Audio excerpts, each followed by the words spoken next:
I'm Jeffrey Kent. I am the director of The Liar. I'm Constance Swain, and I play Lucrece. Hi, my name is Ryan George, and I play Dorante, said Liar. I wanted to start just with the play itself. With Jeff, when you first read it and we were talking about doing it, I know you knew it even previously, and you guys, actors, when you were looking to audition for this, just sort of first takes on this version of this classic farce. Yeah, I mean, I've had the pleasure of working on the script as a fight choreographer a few times, despite the fact there isn't actually a fight in it. There's what we call kind of a fight in it, and ours is very different. Yes. And so I've always loved the play, and I've witnessed it from an audience perspective, but from a directorial perspective, what I loved about the story was that all 8 characters had something to say. In classical theater, that's not always true. So it was really fun to know this play would be what I consider a true ensemble, where every actor in it has a reason to be in it, and not to just set up other people to do the important stuff. Mm-hmm. So I think that's what I was most excited about as the play, and also because it's in rhyming iambic pentameter, as you both know having memorized it, the challenges of driving comedy with that language and making it accessible to me was a really great challenge. So I was excited about that. Yeah. How about you, when you read it? Well, it's my second time doing it. It's really kind of funny. Oh, yeah. Yeah, when I did it in graduate school, my first year, and I played Clarice. So it was really cool because it was like a story I was very familiar with, but I didn't know it in the 60s. I didn't know it with this cast, and Jeff and I have worked together as actors in an ensemble together, but having him direct and have that eye was a lot of fun. So I think for me, it was just exciting to take another stab at it and come at from another angle, especially in the 60s. It's super groovy. It's a really groovy show. It is super groovy. groovy. It fits the 60s. Yes, it does. It does. Very naturally. It does. You wouldn't think, but it fits that era so well. For me, I was, super excited to be working on this play because it is really funny, really silly in all the ways that, especially coming out of the pandemic, you're wanting to do a show that is full of joy and life. And so I was very attracted to that. And also as a performer over my career, I don't often get to work on comedy, so it's always very fun for me when I get a chance to be able to do that. Because people's natural inclinations with me is first like more dramatic or classical pieces, as this one is, but not the comedic pieces as much. And so I'm always very happy to jump on the opportunity to be able to be silly and stretch out those muscles and skills as well too. So I was also just attracted as the opportunity to play. Just playing the show in general, because I didn't audition first for Dorante, I auditioned for Felice, but then Jeff so kindly thought a little bit different and was like, maybe why don't you try out The Liar, and here we are. And you lie so well. I lie so well. So I'm very happy that all actors are liars, but you're a particularly good liar. You got to put that on your special skills. Thank really you. good at lying. Thank you. Right there. You guys did a great segue to my next question, which is about the setting for the play. 17th century French farce, and you decided, Jeffrey, that it belongs in Paris in the 1960s.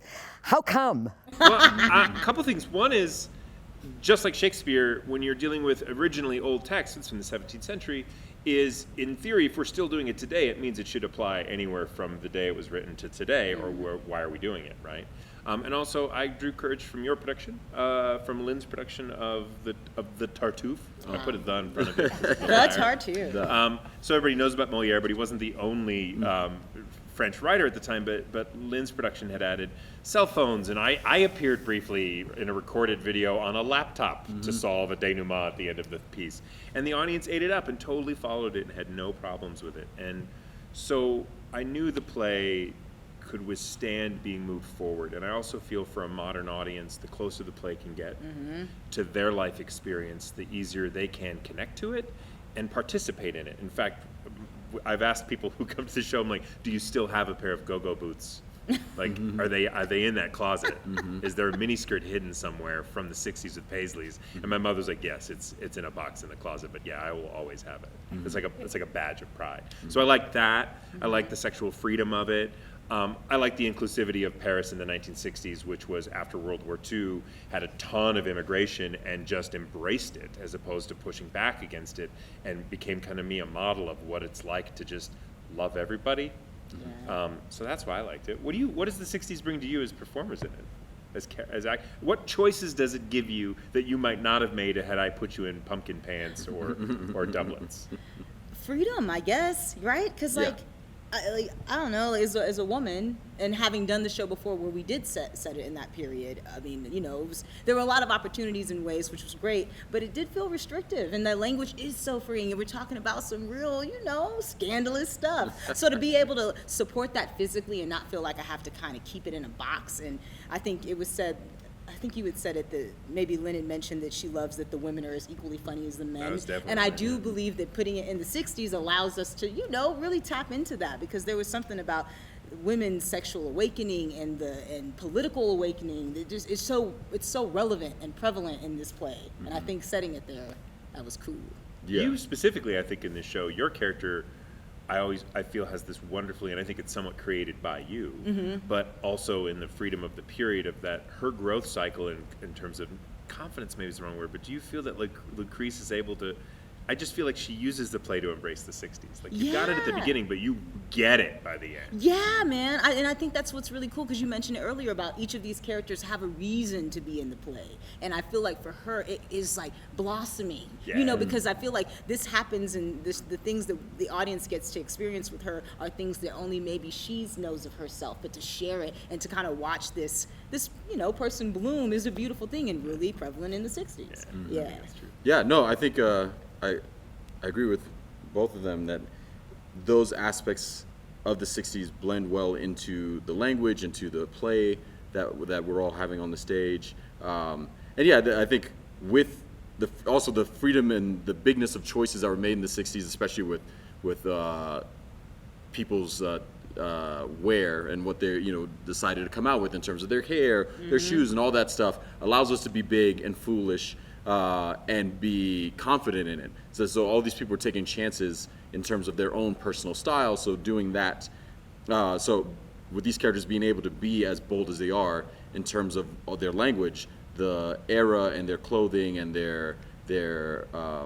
energy, especially with the music that's in the play as well too, helps embolden the fun and the drive of the play. Even though there's a lot of silly things that happen, it is still a love story about this man Dorante trying to find the perfect match for himself, which he finds in Lucrece through many back ways of lies and all this other stuff, but he really enjoys it. And yeah, and I think the wonderful aspect of France in the 60s, and even France now, especially when you see France now, how diverse it is. You might just look at their World Cup team. It was all African immigrants who came there and are French citizens, but they are there now. And the fact that our show has a great mix of all different people of color, that my Logan, who plays Durante, is my dad, and he's white and I'm black. And so then there's the idea of just like, this is just the way it is. Here you have a potentially biracial child with him, and he's searching to find a partner for his son, and all that. Just like the amount of love he has, the amount of love that Clarice and Lucrece have for each other, and all this other. So like, it's just that these people are all here together,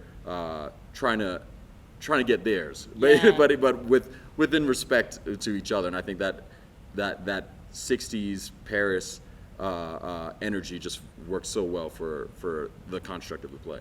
I think what I remember when Kevin Copenhaver, our costume designer, and I was like, I'm gonna set it in the 60s. He's like, thank God, he said, because he'd already also worked on it with Double, and it reinvigorates a designer. But Kevin's a lot about putting character in clothing, right? And our audience who's seen the show and seen you in these outfits. But I remember Kevin going, I'm gonna wig him, and I was like, I don't know, Ryan looks really good.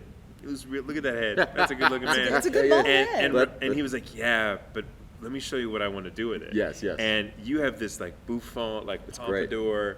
He's beautiful. And you came out in that in first dress, and I was like, that's why you trust your team. Yeah. Because I still had doubts about it. And I was still like ready to cut it if I didn't like it or you didn't like it.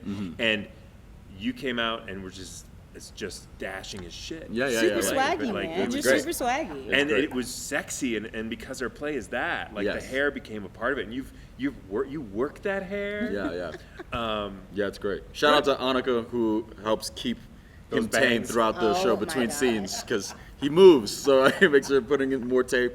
more pins, keep them down. So shout out to Annika, the backstage team. And with all the love we have to Kevin, what about what clothing does to you as an actor, either just in general or specific to this show? Do you find? Yo, my gosh, I feel like what is clothing and costume if it's not to inform story, then it's just clothing and costume, which why? But that's what I love about this particular production is that it feels like everything we're all wearing is just in conversation, and it's a great like representation of each character too, because of course like. Is this a good bald head? It's a beautiful bald head. But having that hair on top, it just adds to the swagginess, and you're leaning into it, which I totally love. And I don't know. I think like and I have a wig as well that is this short. Topher calls it my little bus driver wig, which I think is precious. With the beret, you never take off. No, with the beret, I never take off. It does not move, and I love it. But I think for all the characters, and even just looking at us on stage, I mean. It is a representation of the diversity and a celebration of that, even as it comes with clothing too. And I think everyone just looks so damn good too, which shout out to Kevin. Shout out to Kevin. He's a great job. You're a good-looking pack of fools. Yeah, definitely. Especially with the men, they also, or we have tall platform shoes and stuff, so they're also invokes more of the peacocking that happens, especially between the male characters in general. So like it just the way you have to walk in them, so you're just like it changes your whole form.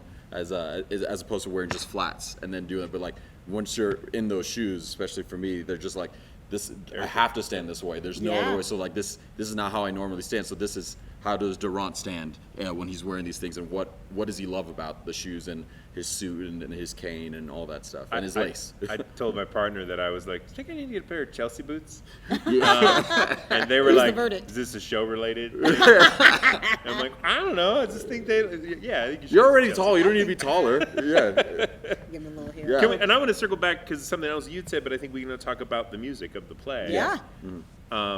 So it's set in the 60s. We have a couple facets to that. We have like kind of just this world of 60s music, and then we have these transitions that the audience is seeing, which are these set changes set to French covers of mostly American pop songs. How did you, because as you remember, I sent you all like hundreds of them, and then I was like, what do you want? And both of you had interesting journeys to your songs that were actually not from me. There were things you found. Can you talk about the music? Yeah, well, boots were made for walking. I feel like because of where it falls in the story too, we learned something about Lucrece in that 1-5 scene between Lucrece and Clarice, and we get to kind of like peek into her brain a little bit more in her person, which I love, and I feel like it just nods itself into 1-6, and it sets the audience up so when they come in, they're like, I'm here, and it almost feels like they get a little bit of like the director's cut. Which is cool. I think it's like when you kind of get the inner monologues of these characters, that's what it feels like we're sharing a side of ourselves with this audience, and then it just kind of fuels how they see us for the rest of the play. Yeah, I totally think we were talking earlier about how 1-6 is starting to really pop in performance. Like that's the audience is really lighting up, and I'm positive that that's part of it. Yeah. Is the way Boots throws energy at that scene and how you do it. Like your movement in that is, Grady and you built. We have Grady's our amazing, talented dance choreographer, but also he also allowed you all to be like, what do you want to do? Yeah. And we only had like 30 minutes, so it's not like these are heavily choreographed. They're pretty improvisational. Yeah. How about yours? Because I was like, what about this? What about this? What about this? And you're like, I like all those, but what about this? Yeah. As I was listening through all the selections that you offered, then I came across Love, and I was like, oh yeah, I love it. And then of course he has it in French because he himself is bilingual enough that he's like, I'm going to sing all my classic songs in French. And so I was like, oh, I gotta do this. And because of I'm not a musical theater person, so I don't get to do don't do any musical theater professionally at all. And so I was Which is shocking to me based on just watching you do that day. Yeah. And so I was like, I told Grady, I was like, and I also thought in my head, I was like, this is my singing in the rain moment because I want to have. You gotta have it, bro. I also recently just saw that movie a couple years ago, so I was like, oh, because it's part of my whole going back through the classics. I was like, let me see Seder. I was like, oh, that's fantastic. And what those artists did back in the 50s, 60s of basically doing theater on film and those big dance numbers are like, man, I'm never gonna be able to really do that in my professional career. So let me try to do this now with this song, which is great. And again, as each transition is an appeal to the character's emotion and where they're going in that moment, then after scene 3, he's completely in love with Paris, completely in love with he's in the best part because he's right in the middle of all his lies and everything is working. So he's like in complete infatuation with everything. So it just seems like the right song with the right lyrics for what he's experiencing in that moment. How happy he is just to be in Paris and doing all the things that he's doing. I love, like, selecting all those songs was a new process for me as a director because I knew I wanted to do it. I knew it wasn't in the script. I knew I was inventing something to put on it. I knew that we had to move for it. We were going to have to do scene changes, and I don't like watching scene changes, and I also don't like blackouts. Lynn and I are united in the fact that unless the play needs to reveal something, we just tend to avoid them because I think then every scene has to pick the energy up off the floor, right? Yeah. So I knew I wanted them, but I was like, man, I got to convince the cast that this is important. I remember your pitch. Because if they push back on it, it's not going to work. Like, they have to like it. I don't think it took much convincing. No, Everybody- it did not. But I was shocked at how fast 8 people, many of whom I've not worked with as a director before, ran with it. And then we made sure, and everyone got to pick their song. Then we put them where they were in the play, and suddenly every song worked for every character in the play at that moment because you all knew the moment better. Yeah. And I had the songs. And then that kind of met, and it became kind of a perfect storm in terms of, like, when I sit back and watch a run now with an audience and watch them respond to all the transitions, it means every scene begins with the energy that the actor just gave it. Instead of watching us move benches around, which is not never very fun. interesting. That is never I just fun. love what you all do with it, and it's one of my favorite things about the show. One of the fun things, and this is for y'all watching, is that right at the start of the second act where Itsy Bitsy comes on with Logan and Sean and Jay, Noelia can't get enough of watching Sean do his day. So she's like sneaking behind the corner doing it, and Sean's face, if for any of you, if you come back and rewatch the Liar, I hope you come back and watch it again. Specifically look at Sean's face, who plays Alcib. His face is so funny. Whatever he's doing with it, it cracks. Noelia can't get enough. She's seen it I don't know how many times, but she just sneaks a peek behind the curtain just to watch him do his thing. And it's really funny. But that's true of so many moments in the show where it's like, oh man, I cannot tell y'all how often, because you and Topher are on stage basically the whole show. The whole cast is backstage watching y'all on screen because there are so many moments where we're like, we saw it invented and wanting to see how like it reads with the audience and also just still makes us laugh. There's so many moments like that, which is so cool. Well, we talk about this in rehearsal a lot. When you're building comedy, there's a character. This is true for all plays, but it's obviously very true, especially true for comedy. There's an actor that is not in the room until we get the audience because they're the other actor. Yeah. They're the person. When you're telling jokes and no one laughs, you can judge your own sanity. So, and because of COVID, we didn't have a lot of guests in the room. Even designers would like watch over Zoom with their mics muted. So I'd be like, they're not going to get a single laugh from anyone that isn't me, the stage manager, or Joni, until. And then we had a weather issue, so we canceled Tuesday. And I was like, they're going to get their very first audience Wednesday. They open Friday. You're going to get 2 rehearsals with people laughing. What is that experience like? I mean, I know you've done that before. This isn't unique to this production, but just the act of how is your relationship with the audience in a play like this? How does that work? And how did your wheels turn in those first few days of, oh, there's that there. Oh, there isn't something there. I know I can get a laugh there, but I'm going to have to X. Yeah. I felt like it just helped refine, right? Like for you, would you say that? Yeah. And I think you did a great job, Jeff, of also reminding us to splash and spread out our looks and monologues and pieces out to, even in the rehearsal room that had no one in it, even though some people might be scattered around here and there. But that good practice also led us to being able to apply that once we got into the theater. And mostly everybody in that theater, everyone in this cast and crew is a professional, so they know how to play to a crowd. But as soon as we got, then it was really just like, okay, here's a face. Maybe that line I could take even longer now to this person that I didn't think before, that I was just kind of like throwing away. But no, I'm really going to connect with this. Or like, oh no, you know what? I need to aim this further up for the audience in the back to really see what I'm trying to do here, because this is a big moment. So it did. I think it was just making it more specific. And then letting them rev you up more and all that. I watched you like in Act 2, Scene 2. No, I don't know. Maybe no. Act 1, Scene 5. You're sitting there when Noelia's playing Clarice a little drunk and having boy problems, and you've faced these before. And I don't remember what the line is, but you say the line to the audience. Oh, that's what girls often say before the date? Yeah, that's what girls often say before the date. You just kind of lay that joke on the table. You don't ask for nothing. And then someone laughs in the audience, and then you share a laugh with them about the genius of it, and then they all start laughing. And that to me is is that relationship. Yeah, Yes. man, it's Yeah. so true. And like, I came from a theater that I was at for quite some time where audience interaction was the thing. Like that was the thing. And I have grown to appreciate it so much because they are another scene partner. And to pretend like they're not there, especially in a play as crazy as this one, is absurd. You know what I mean? And it's like one of my favorite sayings, and I think it comes from the world of viewpoints, is the audience saw it, why didn't you?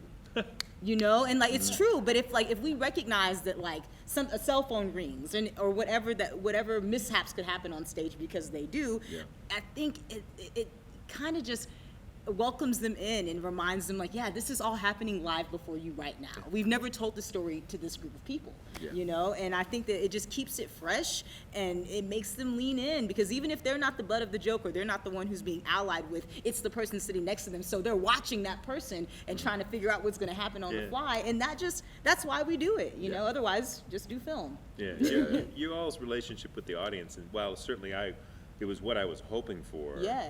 You all do it a little differently, which also connects to that difference of people, right? In our cast, everybody has different styles of humor, so you all play the audience differently, which means everyone in the audience has somebody that's probably playing the perfect note for them. Yeah. Right. So Yeah. that's how that symphony of ensemble works. Yeah.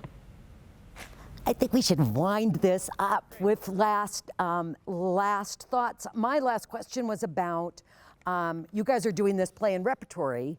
You're doing other work, and just partly as a little urge for our viewers to come and see you guys in Stickfly. How does that affect the way you do your work when you're working with a group of actors in multiple plays over a period of time? Well, I mean, What do you think, Ryan? well, I do you mean, feel? this is gonna be my first time. Don't lie. You know, it's gonna be my first time doing in rep. So it's still a new experience now. This moment, you know, if we do this again for Stickfly, then you can ask me again. I'll be like, oh, yeah. But yeah, no, I think it's unique, and it's again, I think I'm fortunate enough that we aren't in animal form right now, so then I have more space to be able to focus on Stickfly when I'm not doing the Liar. And now that the Liar is open and we feel it very much in our bodies and our minds, now Stickfly has even more space for me to dive right back in. And luckily, Jada, who's directing Stickfly, has also been very gracious, and also we've done a lot of good work up to this point as well, which has been great. The balance of all these shows in rep in general, how much time we're getting is worked out really well, even in the midst of COVID, and even with weather and all this other stuff, that we're getting enough time with everyone. And it's great to watch, especially performers who are with us in The Liar, as we're working in Stickfly, seeing their different acting style for a very different, much more grounded play that is more dramatic, but it is humor, and it also finds different ways of using humor in that show to talk about race and class and family, and so it's great. And luckily there's a big difference, especially when it comes to lines, that I'm not going to do any rhyming lines and stick lines. I'm like, I'm never really going to pop back in there, and so it's a lot easier to be like, I'm not going to say anything from The Liar and Stickfly. So, and if I do, someone needs to give me some water. Yeah, I'm not good. Would you say Stickfly has less fart jokes? Yes, yeah. There's That's one one though. separate. I think there's one. Can you say what you talked about your relationship with Noelia, who plays Yeah. Clarice and who's also in the Stickfly with you? Do you remember what you said about getting to do The Liar first and how that? Yeah, man. Yeah. So this is a little thing for audience members who hopefully come back and see Stickfly and The Liar again and again. Yes. Is that like the relationship that Noelia and I have in The Liar is almost polar opposite in Stickfly. It grows into being something that becomes a friendship, but it doesn't start that way. And it definitely requires a great deal of trust, because it's not just that we are at odds in the play, which we are, but it's what we're talking about.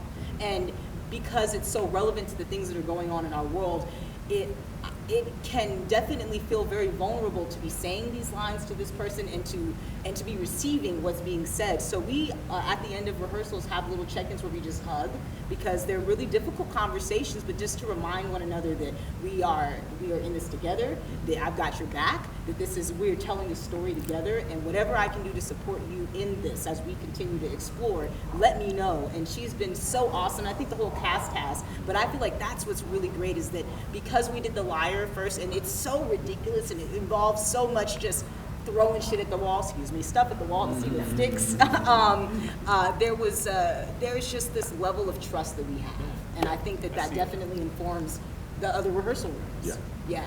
I see it. It's the rehearsal process with her has not only been great to watch you two work, but also that makes me excited to see Stick Fly. Yeah. Because I get to see, where what that trust builds into in terms of what you can do in that. Yes. Yeah. I call her Becky so many times. That's not the character. That's not the name of her character. Yeah, exactly. You'll find out when it comes quite a bit. Thank you so much for attending our performance of The Liar. We look forward to seeing you in the audience again for our productions of Animal Farm and Stick Fly opening soon.